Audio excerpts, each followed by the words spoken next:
A scalping strategy on YouTube with nearly 6 million views claims you can make easy money trading reversals off the opening range. The creator says he's built a 15-year career on this one setup, so I tested it. 452 trades on SPY over 10 years. The result? 10 cents. Not $10,000. Not $10. 10 cents total profit. Let me show you exactly what happened. The strategy is called the Quick Flip Scalper, and it's based on the opening range reversal concept. Here's how it works. First, you box the first 15-minute candle after the market opens. That's your opening range. Then you check if it qualifies as a liquidity candle, meaning the range is at least 25% of the 14-day average true range. If it qualifies, you wait for a reversal candlestick pattern outside the range. Hammers, inverted hammers, or engulfing patterns.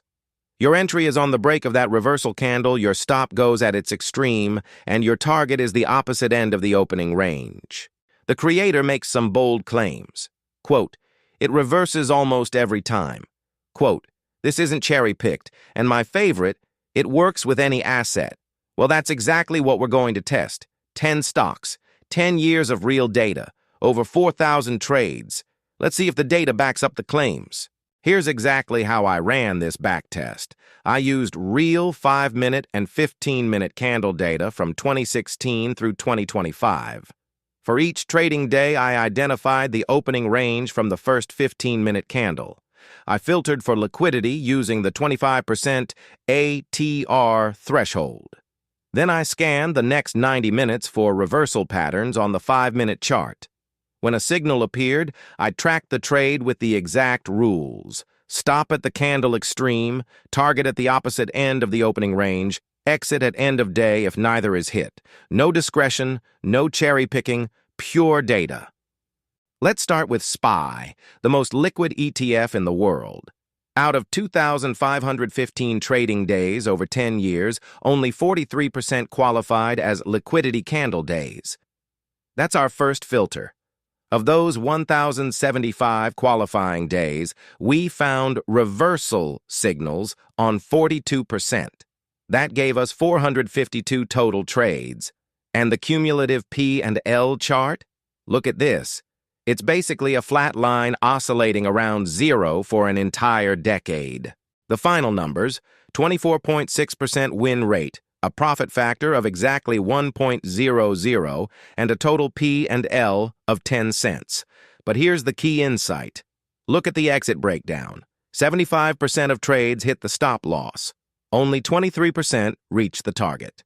The strategy has an average risk-reward ratio of 4.15, which sounds amazing on paper. But when you only win 1 in 4 trades, that high reward to risk just barely offsets all the losses. The math works out to exactly break even. But the creator said it works with any asset, so I tested it on 10 of the most popular stocks and ETFs. And here's where it gets interesting. Only 4 out of 10 were positive at all. Meta was the standout, making $54 with a profit factor of 1.37 and a 31% win rate. Google and NVDA were slightly positive. QQQ basically broke even like SPY. But on the other side, TSLA lost $131 across 716 trades with a max drawdown of $152. AAPL lost $38. AMZN lost $31. AMD lost $19.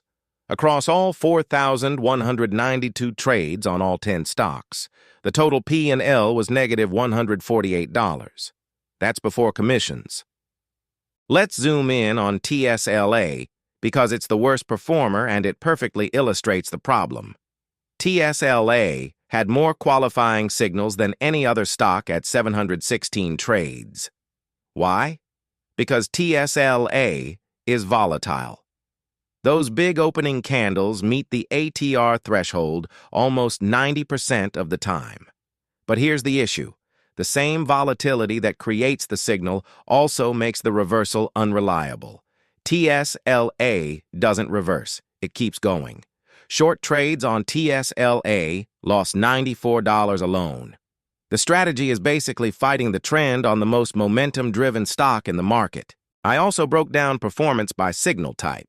Engulfing patterns were the clear winner. Bullish engulfing had a 32% win rate and was net positive. Bearish engulfing came in at 29% and was also positive. But hammers? 20% win rate and net negative. Inverted hammers were break-even at best. This makes sense when you think about it. Engulfing patterns represent a stronger commitment to the reversal because the second candle's body completely overtakes the first. A hammer just shows a rejection wick, which is a weaker signal. If you were to trade this strategy at all, you'd want to filter for engulfing patterns only. But even then, the improvement is marginal. Here's the psychological trap that makes this strategy so appealing. The average risk-reward ratio across all stocks ranged from 4.1 to 5.1. That sounds incredible. A 4-to-1 reward to risk? Sign me up. But here's the reality. You need to win at least 20% of the time for a 4-to-1 R to R to break even. And most stocks in this test barely cleared that threshold. Some didn't.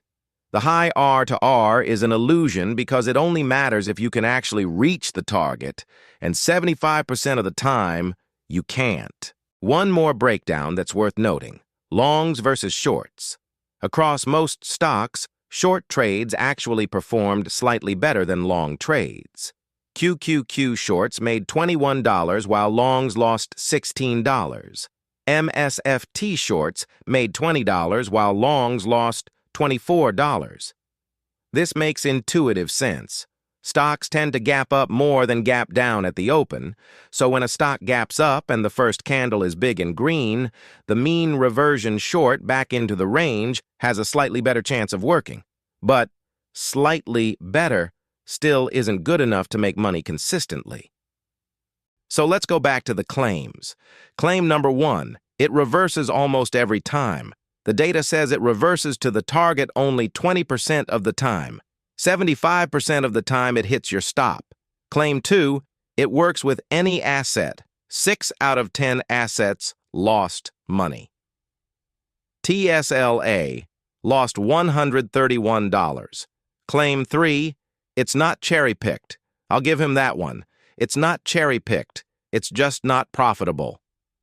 The quick flip scalper is a textbook example of a strategy that looks great in hindsight when you show a few cherry-picked examples. Big reward-to-risk ratio, clean setups. But over thousands of trades and a decade of data, it's a break-even strategy at best and a losing strategy on most stocks. And remember, we haven't even accounted for commissions, slippage, or the spread. If you're testing a scalping strategy, my advice is simple. Always demand the data. Not 3 examples from one day. Thousands of trades across years of market conditions. That's the only way to know if something actually works. If you want to see more strategies put through the data grinder, subscribe and hit the bell. Drop your strategy in the comments and I'll backtest it. Data doesn't lie.